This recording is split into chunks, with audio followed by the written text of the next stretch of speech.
नमस्कार प्यारे बच्चों, कैसे हैं आप सभी। मैं उत्तम और एक बार फिर से आप सभी साथियों को स्वागत करता हूं आपके अपने परिवार जेई क्लासमेट पर।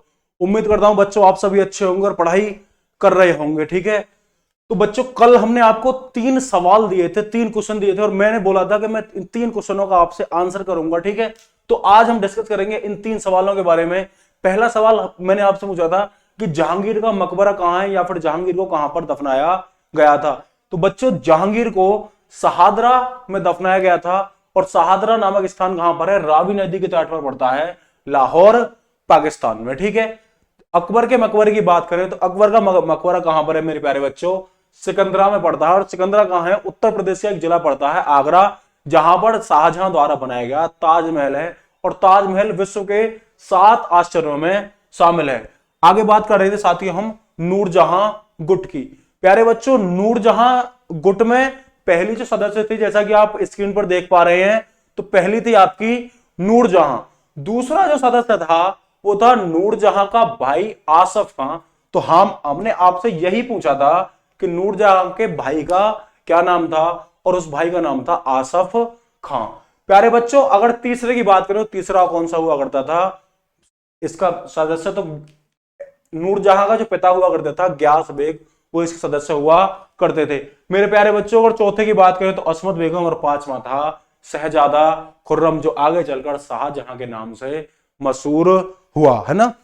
बच्चों देखो, अगर आप तैयारी कर रहे हैं, सीरियस तैयारी कर रहे हैं, ठीक है, तो आप किसी भी सिलेक्शन के लिए आप डिपेंड नहीं करता कि आप कितने घंटे पढ़ें, डिपेंड करता है कि आप कितने घंटे में अगर इनपुट दे रहे हैं तो कितना आउटपुट दे पा रहे हैं।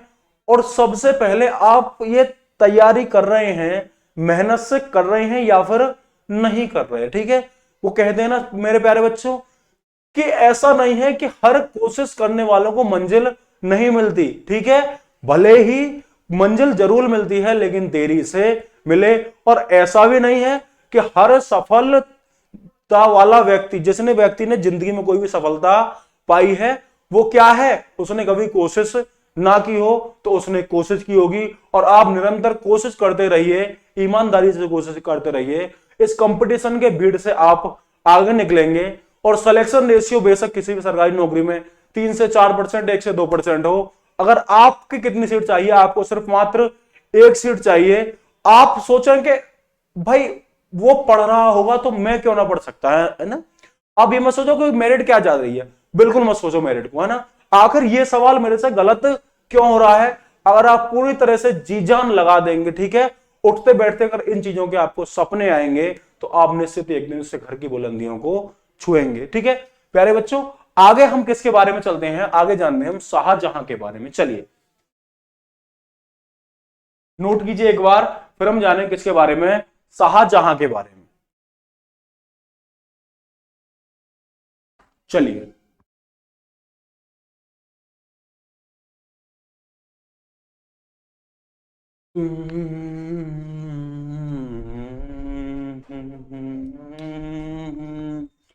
देखो प्यारे बच्चों, शाहजहां के शासनकाल को स्थापत्य कला का स्वर्ण युग कहा जाता है। ठीक उसी प्रकार जिस प्रकार जहांगीर के शासनकाल को चित्रकला का स्वर्ण युग कहा जाता है। जहांगीर के शासनकाल में बहुत बड़े स्तर पर चित्रकारियां हुआ करती थी, ठीक उसी तरह शाहजहां काल में बहुत सारी बिल्डिंगें बनी थी। ठीक है, तो शाहजहां के शासनकाल को क्या बोला जाता है, स्थापत्य कला का स्वर्ण युग। तो स्थापत्य कला का स्वर्ण युग बोला जाता है किसके मेरे प्यारे बच्चों, शाहजहां के शासनकाल को स्थापत्य कला का स्वर्ण युग के नाम से जाना जाता है। इसके द्वारा बनाई गई प्रमुख इमारतें कौन सी थी, तो प्यारे बच्चों पहली थी आपकी ताजमहल। आपने भी सोच रखा होगा किसी के लिए ताजमहल बनाना है, ठीक है, किसी के लिए वो जो सरकारी नौकरी करनी है, ठीक है, तभी उसे घर वाले राजी होंगे। तो ध्यान रख लो, इस बात को दिमाग में डाल लो, आपका तैयारी करने का मोटिव कोई भी हो, ठीक है, आप मेहनत ईमानदारी से करो। ठीक है, आप शादी करना चाह रहे हैं, बहुत अच्छी बात है, होना भी चाहिए, लेकिन तैयारी भी उतनी मेहनत से करो। लेकिन है ना, अगर आपने कुछ कर दिया तो आप बाबू सुनाओ कोई दूसरा लेके जा सकता है। ठीक है, और लड़के लोग विशेष कर रहे हैं ना, अगर आपको समाज में परिवर्तन चाहिए, समाज में अगर अपने को बदलते देखना है, तो आपको अपने पैरों पर इंडिपेंडेंस होना पड़ेगा। मतलब स्वतंत्र होना पड़ेगा अपने पैरों पर, ठीक है। आपको अपने पैरों पर खड़ा ही निश्चित होना पड़ेगा। अगर आप अपने पैरों पर खड़ी होती हैं, और एक चीज है, पैरों में खड़े होने का मतलब ये नहीं है कि सभी का साथ छोड़ दो, है ना, सभी को साथ लेकर चलो, पैरों पे खड़े रहो, तो फिर समाज में बदलाव आएगा धीरे धीरे धीरे धीरे। प्यारे बच्चों, मैंने एक चीज नोटिस की है, जैसे आप देखते हैं कि गांव के लोगों को कहते हैं कि गांव में जातिवाद बहुत बड़े स्तर पर है, ठीक है। आप लोग गांव से हैं, जितना गांव में जातिवाद नहीं है उतना शहरों में कैसा है, आर्थिकवाद है। अब आर्थिकवाद कैसे कह रहा हूं, देखो साथियों, महंगे महंगे रेस्टोरेंट, महंगे महंगे होटलों में, ठीक है, अगर व्यक्ति के पास पैसे हैं और उसके पास कपड़े फटे हुए हैं या कुछ हैं, तो वहां पर उनकी ईगो हर्ट हो जाती है और उस व्यक्ति को एंट्री नहीं दी जाती है ना। वहां हमारी सरकारें चुप हैं, कोई इसके लिए कोई प्रावधान नहीं लेकर आता है, ठीक है। तो अपना देखो, अपने सबसे पहले प्रत्येक व्यक्ति क्या है, सोच बदलनी पड़ेगी। जिस दिन सोच बदल गई, ये आर्टिकल 14 समानता का अधिकार लागू हो जाएगा और सभी व्यक्ति समान रहेंगे, किसी के साथ कोई भेदभाव नहीं करेगा, ठीक है। चलिए आगे जानते हैं किसके बारे में, ताजमहल के बारे में जानते हैं। प्यारे बच्चों, अगर ताजमहल किसकी देखरेख में तैयार हुआ था, है ना, तो ताजमहल एक व्यक्ति की देखरेख में तैयार हुआ था। उस व्यक्ति का नाम है प्यारे बच्चों उस्ताद ईसा खां, उस्ताद ईसा खां। तो प्यारे बच्चों, उस व्यक्ति का नाम क्या है, उस्ताद ईसा खां। अब प्यारे बच्चों, ताजमहल तैयार तो हुआ उस्ताद ईसा खां की देखरेख में, लेकिन इसका आर्किटेक्चर कौन था, इसका खाका जो नक्शा था, इंजीनियर तो हो गया आपका उस्ताद ईसा खां, किसकी देखरेख में बनाया गया था, तो वो प्यारे बच्चों, वो एक व्यक्ति हुआ करता था जिसने इसका खाका यानी नक्शा बनाया था, वो हुआ करता था आपका उस्ताद अहमद लाहौरी, उस्ताद अहमद लाहौरी, ठीक है। चलिए, इसके बाद इसने क्या बनाया, दिल्ली का लाल किला भी बनाया। क्या बनाया प्यारे बच्चों, लाल किला। फिर दीवाने आम नामक एक भवन बनाया, दीवाने आम। एक बनाया दीवान ए खास। चलिए, इसने साथियों शीश महल भी बनाया। इसने प्यारे बच्चों क्या बनाया, मोती मस्जिद भी बनाई। तो क्या बनाया मेरे प्यारे बच्चों, इसने मोती मस्जिद, है ना, अन्य बहुत सारे बड़े बड़े जो बिल्डिंग बनाई थी वो शाहजहां के द्वारा बनाई गई थी। तो इसने बहुत सारी बिल्डिंगें बनाई, ठीक है। इसने ताजमहल बनाया, लाल किला बनाया, दीवाने आम, दीवाने खास, शीश महल और मोती मस्जिद बनाई। इसके देखरेख, किसकी देखरेख बना ताजमहल, उस्ताद ईसा खान। खाका तैयार किया था उस्ताद अहमद लाहौरी ने, इसका खाका तैयार किया था।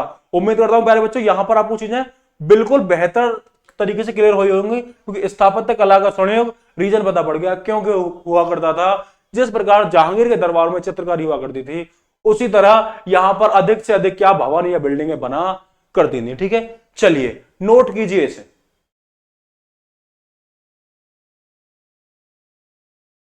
आपको समझ में आ रहा है ना, हाँ। तो मतलब इसी तरीके से आप पढ़ेंगे और उम्मीद करेंगे कि है हमारे सामने शक्तिमान जी बैठे हैं और काफी अच्छे हैं पढ़ने में। कैसे हैं, काफी अच्छे पढ़ने में और काफी ज्यादा होशियार हैं, अच्छे से अच्छे मार्क्स। ऊपर वाले ने चाहा तो इनका इस बार एसएससी जेईई निकल जाएगा। टेक्निकल और नॉन टेक्निकल बड़ा बेहतरीन है, ठीक है। आज मैंने इनका पहली बार नाम लिया है, हमारी क्लास में ये बैठे रहते हैं आराम से, है ना, आराम से बैठे रहते हैं और मतलब काम भी करते हैं और बेहतर तरीके से पढ़ते हैं। मैंने प्यार से शक्तिमान बुलाता हूं, तो बढ़िया इंसान है। चलिए चलते हैं। ताजमहल, लाल किला, दीवाने आम, दीवाने खास, शीश महल और मोती मस्जिद जैसे इसने बहुत महत्वपूर्ण कार्य किए थे। चलिए मिटा रहे हैं इसे।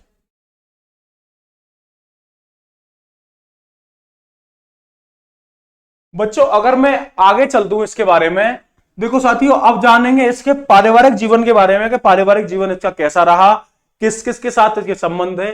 प्यारे बच्चों, एक राजा हुआ करता था, कौन, उदय सिंह। उदय सिंह की पुत्री हुआ करती जगत गोसाई, जिससे शादी होती है किसकी, जहांगीर की। उसके गर्भ से उत्पन्न होता है यही व्यक्ति, कौन, शाहजहां। और शाहजहां की शादी 1612 ईस्वी में अजुरमंद बानो बेगम से होती है।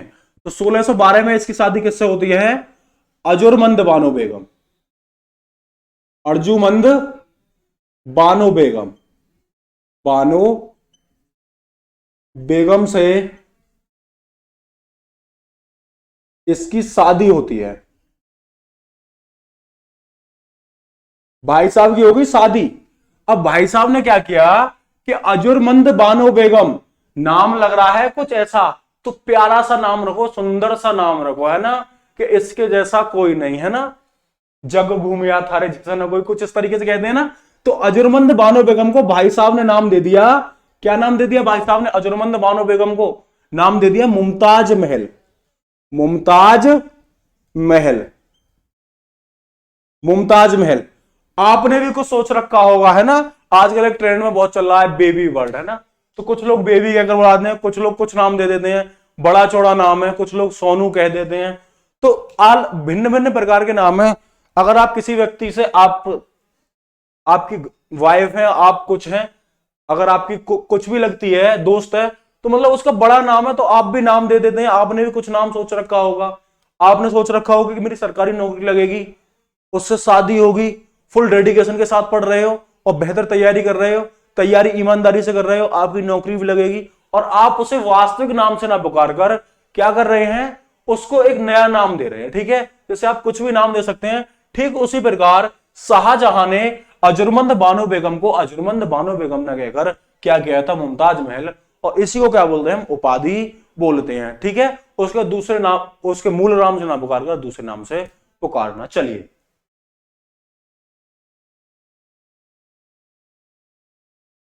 चलिए साथियों, अब हम बात करते हैं जैसे कि जिस समय जहांगीर की मृत्यु होती है, ये दक्षिण में था, कहां पर था, दक्षिण में था। तो सारे के सारे मंत्री, इसको इसका एक भाई होता है डाबर बख्श, डाबर बख्श को क्या कर देते हैं, बना देते हैं सम्राट, सुल्तान बना देते हैं डाबर बख्श को। डाबर बख्श और अन्य अपने विरोधियों से संघर्ष करने के बाद ये व्यक्ति वापस से बन जाता है, मतलब तभी बन जाता है 1628 में बन जाता है ये व्यक्ति मुगल शासक, क्या बन जाता है, मुगल शासक, है ना। किसको पराजित कर, किसको मात देगा, डावर बख्श और उसके सहयोगियों को, ठीक है। चलो, किसको किसको देता है, डाबर बख्श व उसके सहयोगियों को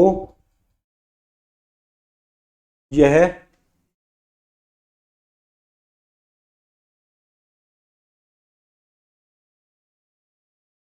यह पटकनी देकर, पटकनी लिखेंगे, है ना, पटकनी दे दी युद्ध में, पटकनी देकर क्या बन गया, सुल्तान बन जाता है। तो क्या बन गया भैया, सुल्तान बन गया, ठीक है। क्या बन गया मेरे प्यारे बच्चों, ये व्यक्ति बन जाता है सुल्तान। तो क्या बना मेरे प्यारे बच्चों, ये व्यक्ति बन गया सुल्तान। तो जैसे ही बैठा 1627 में, किसकी मृत्यु हुई, जहांगीर की। ये दक्षिण में था, दक्षिण से वापस आया, इसका संघर्ष डावर बख्श को जब तक सुल्तान बना दिया गया था, लेकिन डावर बख्श को गद्दी से उतार कर यह व्यक्ति क्या बन गया, सुल्तान बन गया। मुगल काल में क्या बन गया व्यक्ति, सुल्तान बन जाता है, ठीक है। कौन बन गया, सुल्तान। चलिए, सुल्तान बन गया। चलो,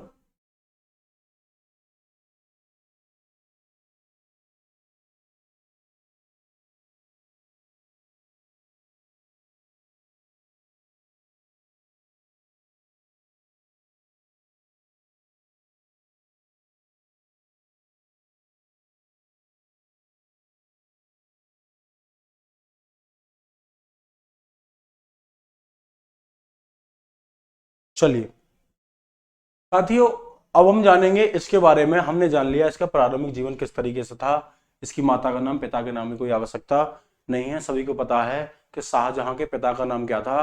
तो शाहजहां के पिता का नाम था जहांगीर, ठीक है। चलिए आगे चलते हैं, शाहजहां के बारे में हम आगे जानते हैं। देखिए, शाहजहां के समय में उत्पन्न हुए कुछ प्रमुख विद्रोह।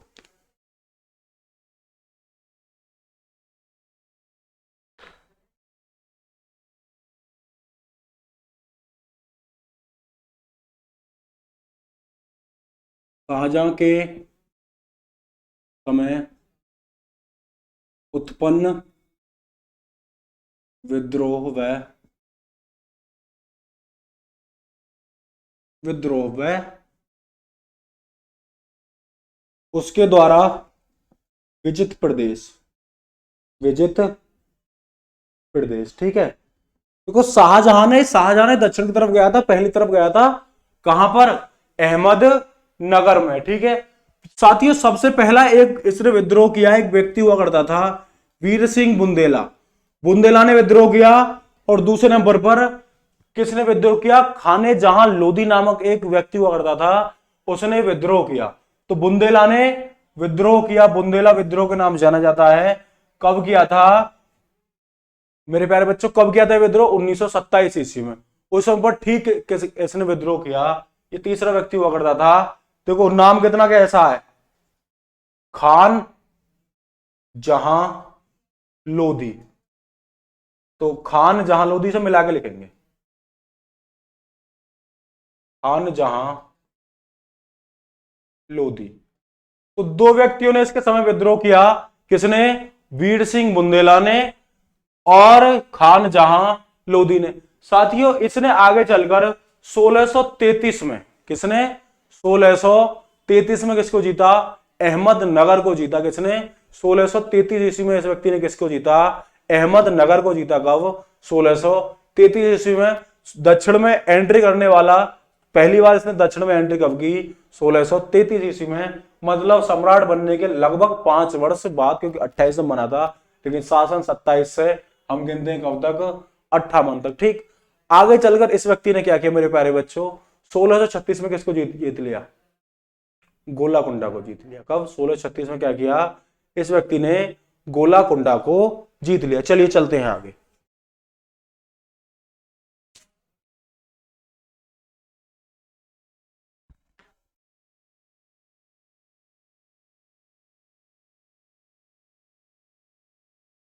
तो अगर इसके विजित क्षेत्रों की बात करें, विजित क्षेत्र, तो मेरे प्यारे बच्चों 1633 में इसने किसको जीता? अहमदनगर को। किसको जीता मेरे प्यारे बच्चों? अहमदनगर को। अहमदनगर को जीता। तो साथियों ये 1636 का समय आता है, और एक गोलाकुंडा का शासक होता है मेरे प्यारे बच्चों, कुतुब शाह। तो गोलाकुंडा का शासक कौन होता है? कुतुब शाह। जब कुतुब शाह से ये कहता है, तो कुतुब शाह युद्ध से पहले ही इससे डर के क्या कर लेता है? संधि कर लेता है ना। 1636 में क्या करता है? गोला कुंडा, करो ऐसा नहीं, गोल कुंडा के शासक कौन है शासक? कुतुब शाह। कुतुब शाह है ना। गोलाकुंडा के शासक कुतुब शाह से यह, कुतुब शाह से यह कब प्यारे प्यारे बच्चों कब करता है? 1636 ईस्वी में, है ना। यह संधि कर लेता है।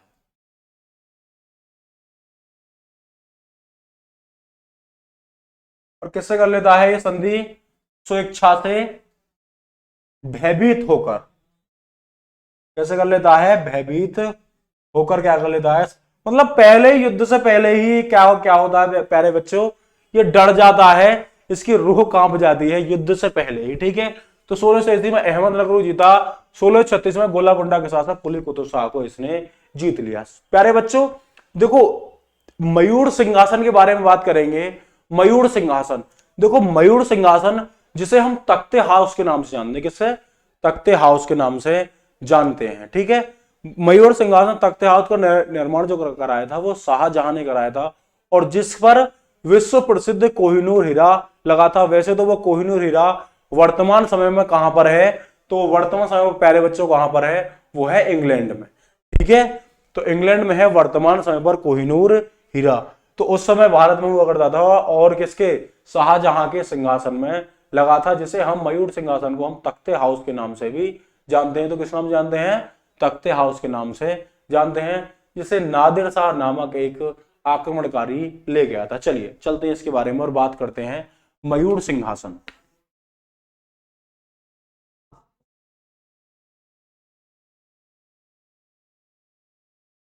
देखो निर्माण किसने करवाया था? तो निर्माण करवाया था मयूर सिंहासन का शाहजहां ने। किसने प्यारे बच्चों? शाहजहां ने मयूर सिंहासन का निर्माण कराया था। किसने? शाहजहां ने। ठीक है ना। इसका जो डिजाइन था वो किसने तैयार किया था? बे बादल खां ने। ठीक है। विशेषता क्या है? मयूर सिंहासन तो है ही, इस पर विश्व प्रसिद्ध क्या लगा है? विश्व प्रसिद्ध कोहिनूर हीरा लगा है। कौन सा? कोहिनूर हीरा लगा है। तो क्या लगा है प्यारे बच्चों? विश्व प्रसिद्ध कोहिनूर हीरा लगा है मयूर सिंहासन, जिसे हम अन्य नाम से भी जानते हैं, और इसका नाम क्या है? तख्ते हाउस। क्या है प्यारे बच्चों? तख्ते हाउस के नाम से भी जानते हैं किसको? मयूर सिंहासन को। ये थी साथियों विजय क्षेत्रों के बारे में और इसके मयूर सिंहासन के बारे में महत्वपूर्ण बात कि मयूर सिंहासन किसके द्वारा बनाया गया था? शाहजहां के द्वारा। और इसे लूटकर कौन ले गया था? नादिर शाह। डिजाइन किसने किया था? बे बादल शाह ने। विशेषता क्या है? इस पर विश्व प्रसिद्ध कोहिनूर हीरा लगा था, है ना। लगा है तो अब तो ये ही नहीं है ना, तो मतलब क्या है? लगा था, क्योंकि अब कोहिनूर हीरा कहां पर है? कोहिनूर है इंग्लैंड में। महारानी के किस में लगता है? उसी में लगता है, चीले। चलिए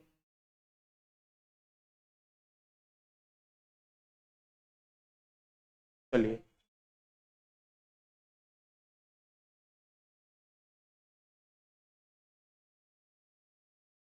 चलिए नोट कीजिए इसे।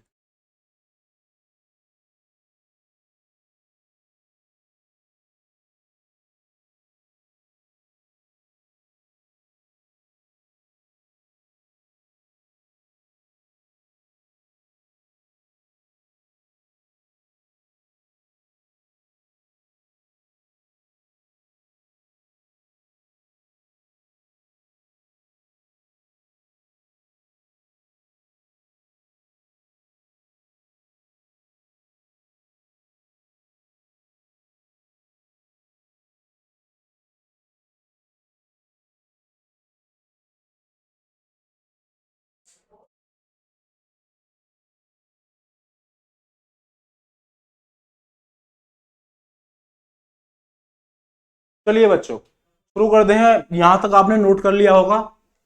हमने आपको भारी भरकम टाइम दिया था इसके लिए, तब तो थोड़ा सा हमने पानी पिया था। चलिए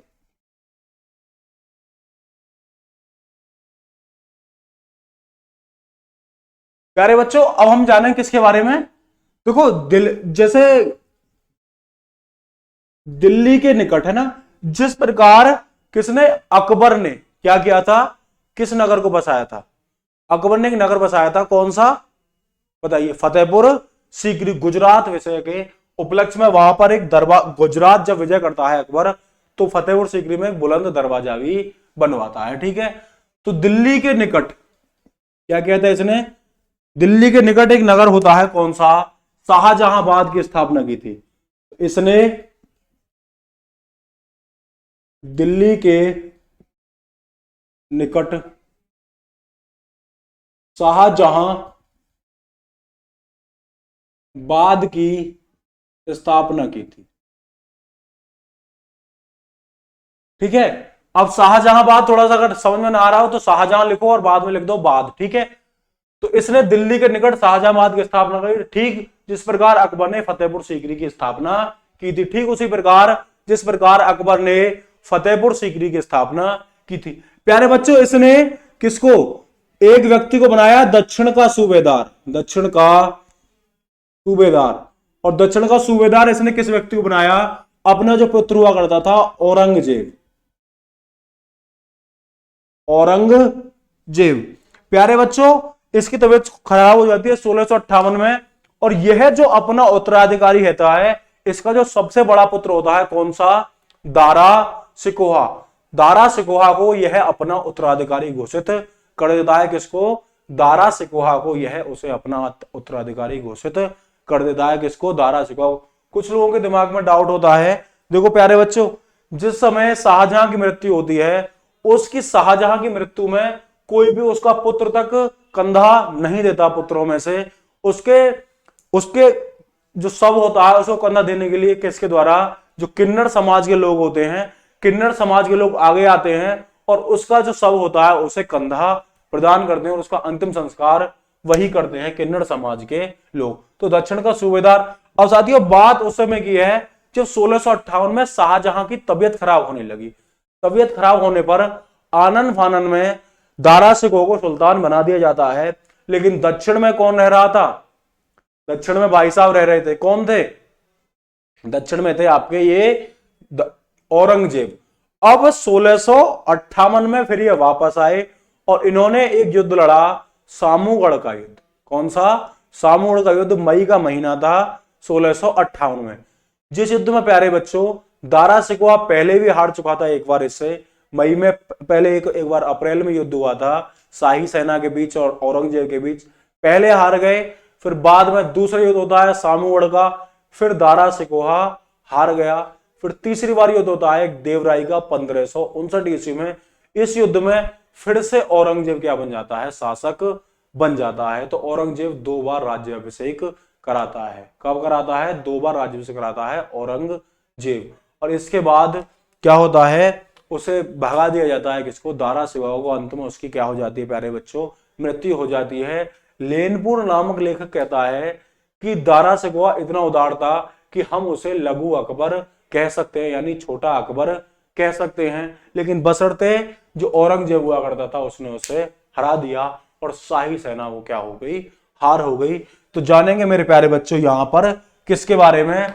उत्तराधिकार युद्ध। किसके? उत्तराधिकार युद्ध। सही है। यहां पर बात करेंगे किसके बीच में? उत्तराधिकार युद्ध।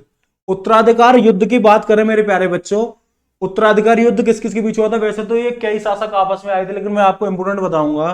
तो पहले था सामूगढ़ का युद्ध। सामूगढ़ का युद्ध। तो मेरे प्यारे बच्चों साहूगढ़ का युद्ध कब हुआ? तो तो बात करूंगा शाहीगढ़ का युद्ध। युद्ध कब हुआ? सामूगढ़ का युद्ध यहीं पर लिख लो, 1558 ईस्वी। किस किस के बीच? दारा शिकोह।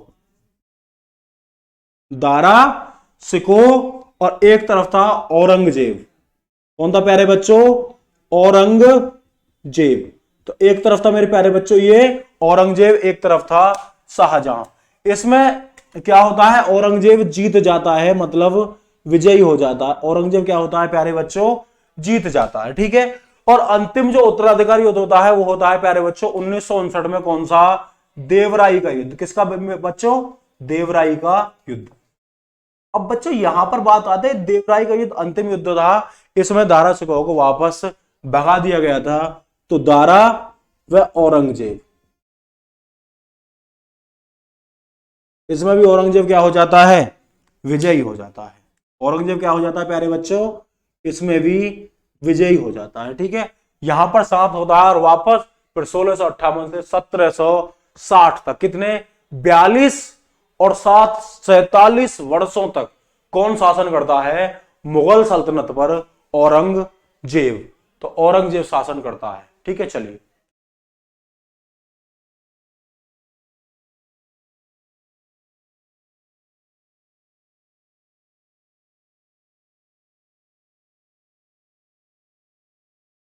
बयालीस और 7 कितने हो गए? है ना, क्योंकि 1658 से लेकर कितना हो गया?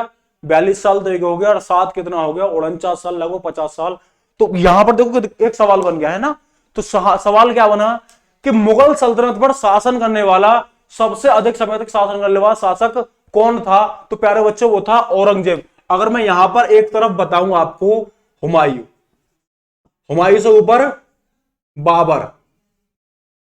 तो 1526 से लेकर मात्र 1530, अगर ये भी टाइम लगाए तो 5 साल।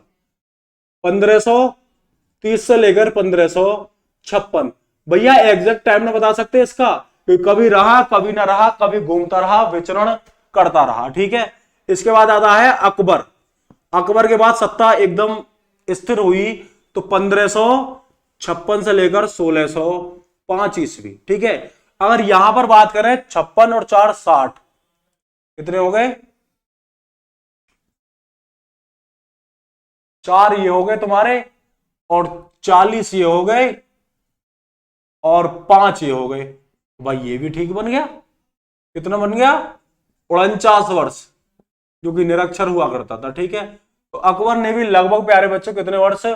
49 वर्ष शासन किया, क्योंकि 56 से 40, 4 और 5 9। ठीक है, चलिए आगे बात करें किसके बारे में? जहांगीर।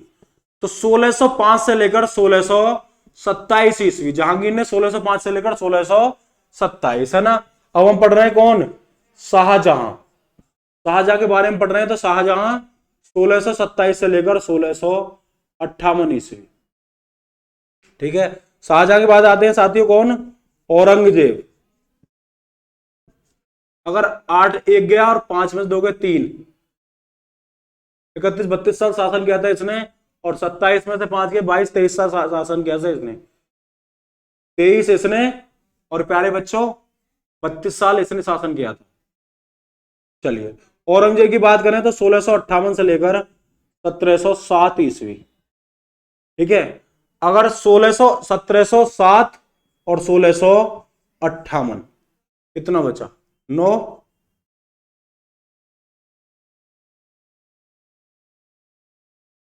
चार।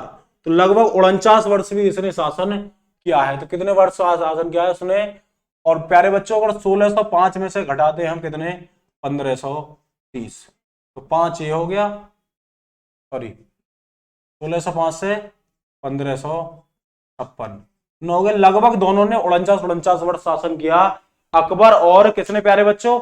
एक तो तुम्हारा अकबर था और एक कौन सा था? यही।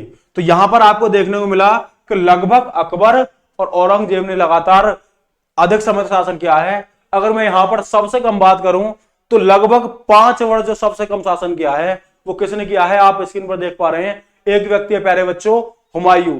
तो हुमायूं ने सबसे कम शासन किया है। तो हुमायूं ने बच्चों कितना किया है? सबसे कम शासन किया है किसने? हुमायूं ने। देखो चलो चलो, है ना।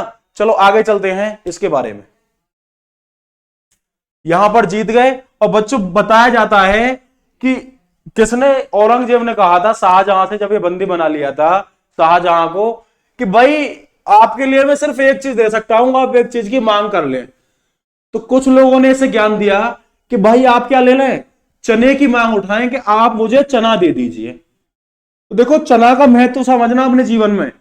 चना की रोटी बनाई जा सकती है, चना की सब्जी बनाई जा सकती है, मतलब जितनी चीज चना की बनाई जा सकती है उतनी चीज शायद ही किसी की बनाई जाती हो। चना एक ऐसा शब्द है कि मिठाई के रूप में प्रयोग होता है, नमकीन के रूप में प्रयोग होता है, पकौड़ी, मतलब चना से सब्जी बना लो, रोटी बना लो, कुछ बना लो। चना एक ऐसा अन्न है जिससे आप बहुत सारी चीजों का निर्माण कर सकते हैं, चना। ठीक है, तो आप चने के महत्व को समझेंगे, और आपने सुबह सुबह अगर थोड़े से एक मुट्ठी चने भिजाकर खा लिए तो आप में एक अलग सी एनर्जी फील होगी और आप एकदम हष्टपुष्ट रहेंगे। तो चने का सेवन किया कीजिए, बहुत अच्छा होता है। चलिए अब जानेंगे प्यारे बच्चों किसके बारे में? औरंगजेब के बारे में। किसके बारे में? औरंगजेब के बारे में। चलिए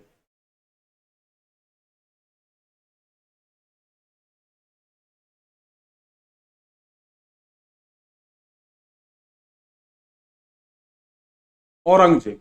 अब प्यारे बच्चों अगर मैं बात करता हूं किसकी? औरंगजेब की,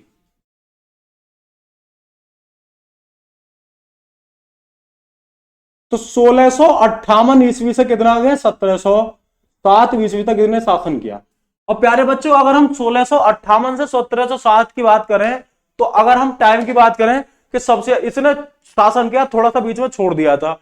अगर सबसे ज्यादा शासन के मामले में अकबर, अकबर के बाद औरंगजेब आएगा, क्योंकि अकबर ने कंटिन्यू शासन किया, लेकिन इसका कुछ समय संघर्ष करना पड़ा था। ठीक है, चलिए साथियों औरंगजेब की माता का नाम क्या था? औरंगजेब की जो माता थी उनका नाम क्या था? हम माता का नाम बताते चल रहे हैं। तो औरंगजेब की माता का नाम साथियों कौन था? मुमताज महल। तो मुमताज महल के गर्भ से पैदा होता है कौन? औरंगजेब। और प्यारे साथियों ये सुन्नी संप्रदाय को मानता था, है ना। तो किसको मानता था? सुन्नी संप्रदाय। ये सुन्नी संप्रदाय को मानता था। किसको मानता था? सुन्नी संप्रदाय को मानता था। और इसका एक उपनाम है, क्या बोलते हैं इसे? जिंदा पीर भी बोलते हैं। क्या? जिंदा पीर भी कहते हैं। प्यारे बच्चों औरंगजेब को क्या क्या कहते हैं हम? जिंदा पीर भी कहते हैं। औरंगजेब को हम किस नाम से जानते हैं प्यारे बच्चों?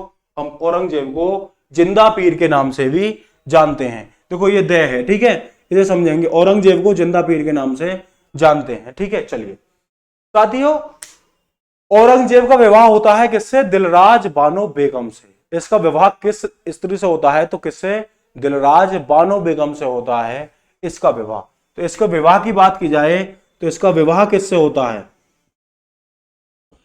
पारिवारिक जीवन के बारे में बात कर रहे हैं तो जानना है कि दिलराज बानो बेगम, बानो बेगम से क्या होता है? इसका विवाह होता है। दिलराज बानो बेगम से इसका विवाह होता है।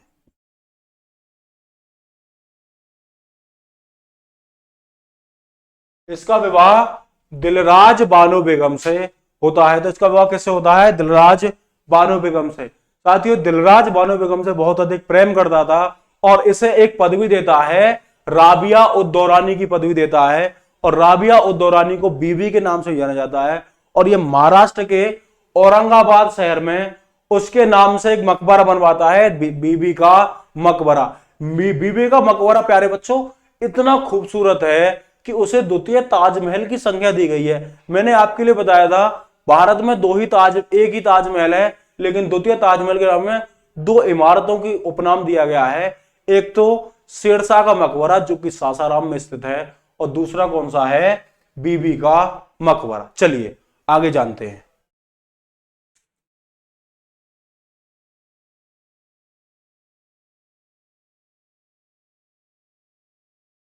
चलिए प्यारे बच्चों, अगर मैं यहीं पर लिखना चाहूं, देखो इसके शासनकाल में क्या हुआ था कि 1665 में एक संधि हुई थी। किसकी? पुरंदर की संधि। देखो औरंगजेब एक शासक होता है कछवा राजा जयसिंह। कछवा राजा जयसिंह को इससे लड़ने की भेज देता है और जयसिंह शिवाजी को परास्त कर देता है। और शिवाजी और जयसिंह के बीच एक संधि होती है, पुरंदर की संधि। तो 1665 में होती है पुरंदर की संधि। तो साथियों, अगर इसके बारे में हम किसके बारे में जाने? पुरंदर की संधि। तो आपसे अगर पुरंदर की संधि से सवाल पूछेगा तो आप कह सकते हैं कि पुरंदर की संधि कब हुई थी? 1665 ईस्वी में। किसके द्वारा? जयसिंह व शिवाजी के द्वारा। जयसिंह व शिवाजी। तो प्यारे बच्चों, जयसिंह और शिवाजी के मध्य क्या हुई थी? पुरंदर की संधि हुई थी। साथियों, एक समय आता है 1668 ईस्वी का। ये व्यक्ति एक काम करता है और हिंदुओं के त्योहार मनाने पर क्या कर देता है? रोक कर देता है। तो आप सवाल पूछा जा सकता है कि मुगल काल का ऐसा सम्राट जिसने हिंदुओं के त्योहारों को मनाने पर रोक लगा दी थी, तो इसने क्या किया था कि हिंदुओं के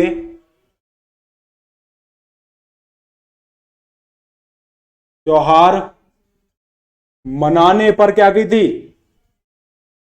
रोक लगा दी थी। क्या की थी मेरे प्यारे बच्चों? हिंदुओं के जो त्योहार लगाने पर क्या की थी मेरे प्यारे प्यारे बच्चों? इस व्यक्ति ने रोक लगा दी थी।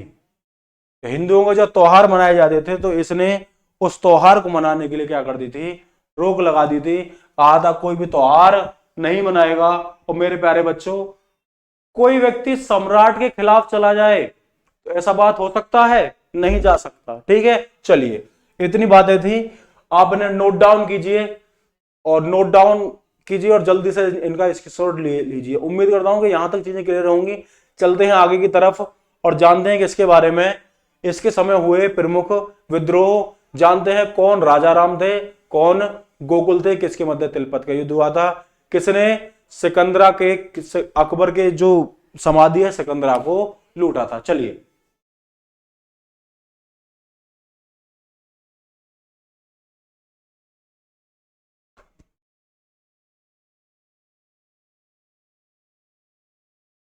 चलिए बच्चों,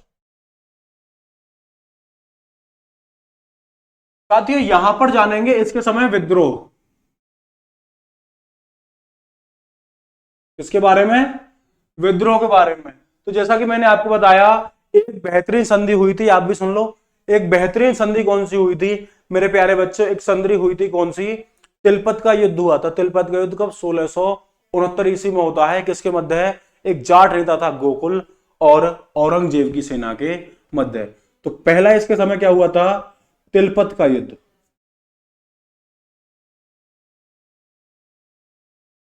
तिलपत का युद्ध, प्यारे बच्चों तिलपत का युद्ध 1669 ईस्वी में होने का प्रमुख कारण क्या था? कारण की बात करें तो यहां पर मैं कारण बताता हूं। कारण क्या था कि जाटों का विद्रोह, जाटों का विद्रोह।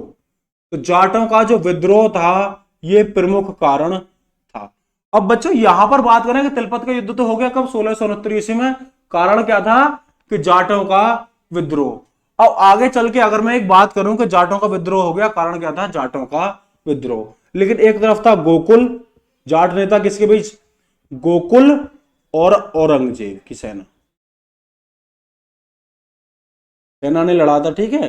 तो औरंगजेब, और इसमें क्या हुआ, औरंगजेब विजयी हुआ और गोकुल हार गए, ठीक है।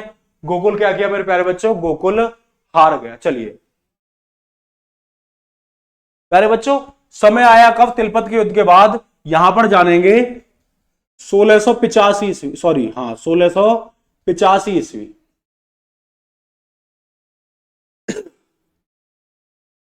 राजा राम ने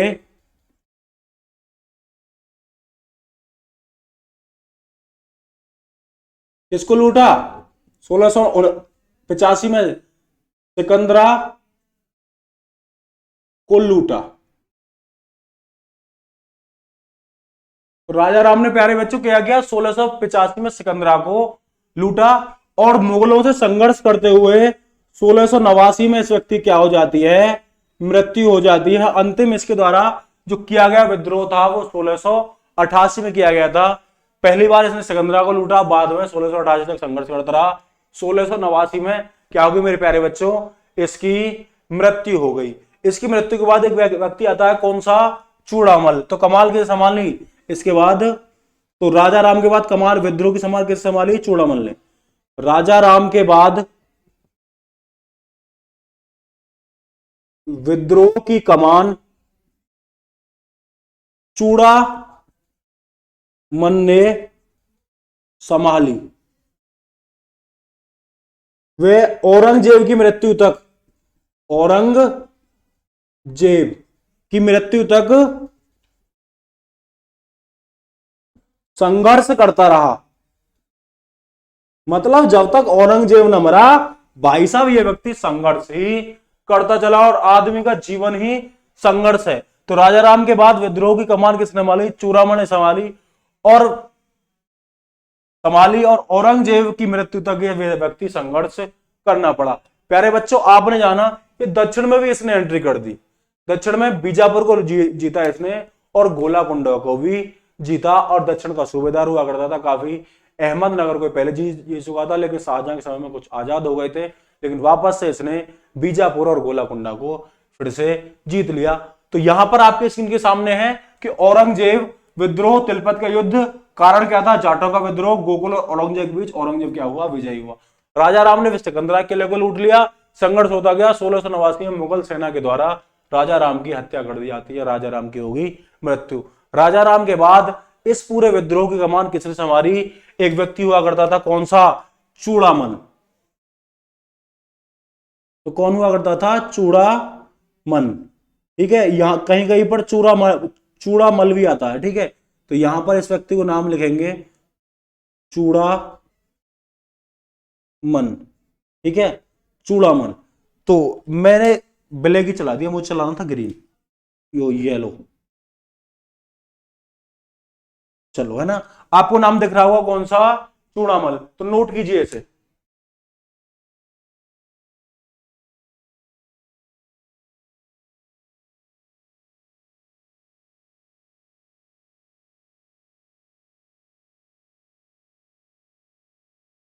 चलिए बच्चों चलते हैं आगे की तरफ। आगे की तरफ चलने से पहले हम दो और चीज जान लेते हैं। कब, प्यारे बच्चों 1686 में इसने किसको जीता, बीजापुर को जीता, बीजापुर को जीता, ठीक है, यहीं पर नोट कर लेंगे। और 1687 में इसने किसको जीता, गोलाकुंडा को जीता।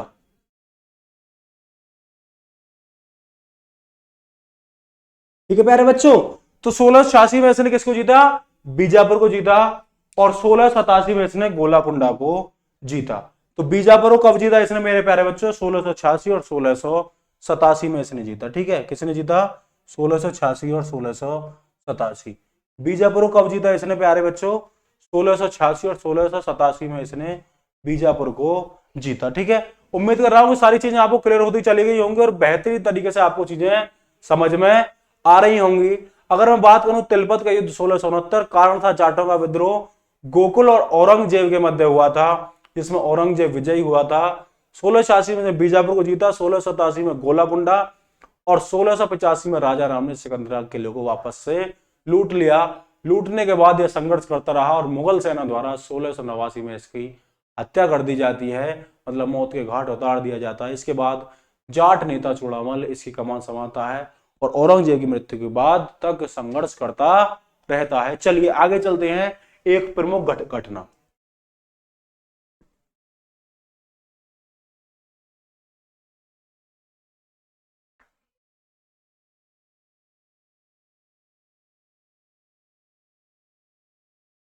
चलिए बच्चों, अगर मैं आपसे बात करूं कि समय था 1675 ईस्वी का,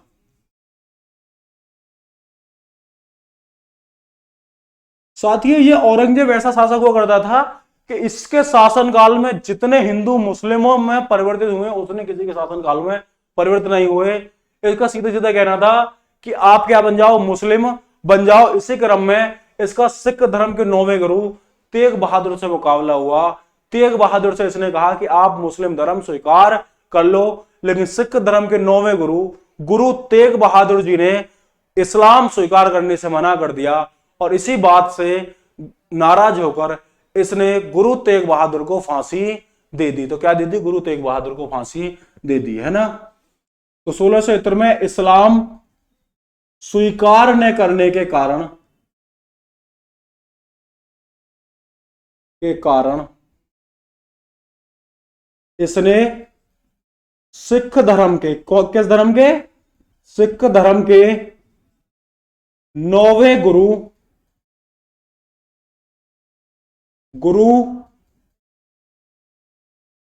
तेग बहादुर को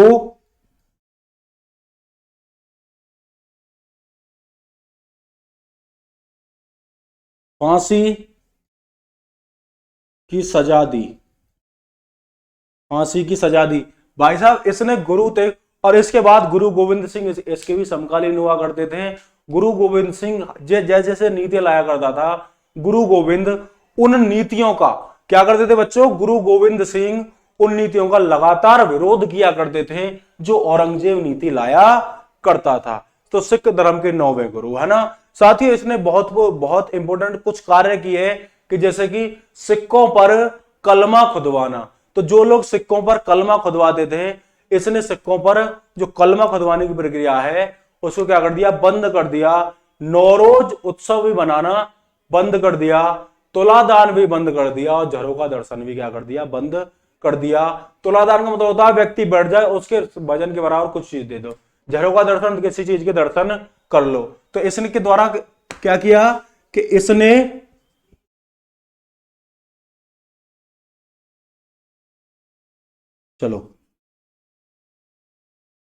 इसने नवरोज उत्सव, तुलादान,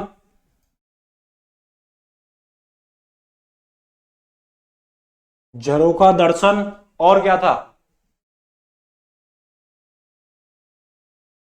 बताइए? इसने नवरोज उत्सव, तुलादान, झरोका दर्शन और सिक्कों पर कलमा खुदवाने पर प्रतिबंध लगा दिया था। क्या किया था?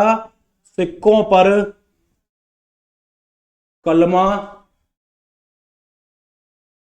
खुदवाने पर प्रतिबंध लगा दिया था।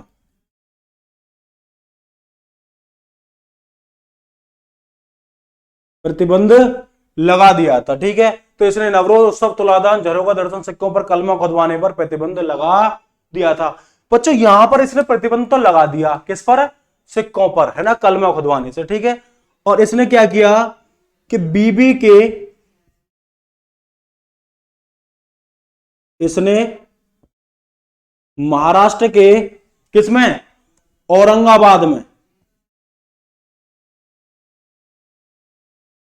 महाराष्ट्र के औरंगाबाद में इसने प्यारे बच्चों क्या किया कि महाराष्ट्र के औरंगाबाद में, सॉरी, बीबी का मकबरे का निर्माण कराया। बीबी के मकबरे का निर्माण कराया। और प्यारे बच्चों अगर मैं बात करूं इस व्यक्ति की मृत्यु कब हो जाती है, 1707 ईस्वी में इस व्यक्ति क्या हो जाती है, मृत्यु हो जाती है किसकी, औरंगजेब की। प्यारे बच्चों आज की क्लास को हम यहीं तक रखेंगे। हमने सारी चीजें डिटेल में डिस्कस कर ली हैं कि 1675 में इसने इस्लाम न स्वीकार करने के कारण सिख धर्म के जो 9वें गुरु हुआ करते थे, गुरु तेग बहादुर, कौन से, आपको यहां पर लगा, आपसे पूछा सिख धर्म के 9वें गुरु कौन थे, गुरु तेग बहादुर, इसी के समकालीन थे। लेकिन इस्लाम न स्वीकार करने के कारण इसने क्या किया था, उन्हें फांसी के फंदे पर लटका दिया था। इसने नवरोज उत्सव, तुलादान, झरोका दर्शन, सिक्कों पर कलमा खुदवाना पर प्रतिबंध लगा दिया था। इसने महाराष्ट्र के औरंगाबाद में बीबी के मकबरे का निर्माण कराया था। प्यारे बच्चों बीबी के मकबरे को द्वितीय ताजमहल के नाम से जाना जाता है। किस नाम से, द्वितीय ताजमहल के नाम से जाना जाता है बीबी के मकबरे को। चलिए, बीबी के मकबरे को किस नाम जाना जाता है, द्वितीय ताजमहल के नाम जाना जाता है बीबी के मकबरे को। ठीक है, नोट डाउन कीजिए, स्क्रीनशॉट लीजिए, जल्दी से जल्दी, मतलब ज्यादा से ज्यादा लोगों को हमारी क्लासेस के बारे में अपडेट कीजिए। ठीक है,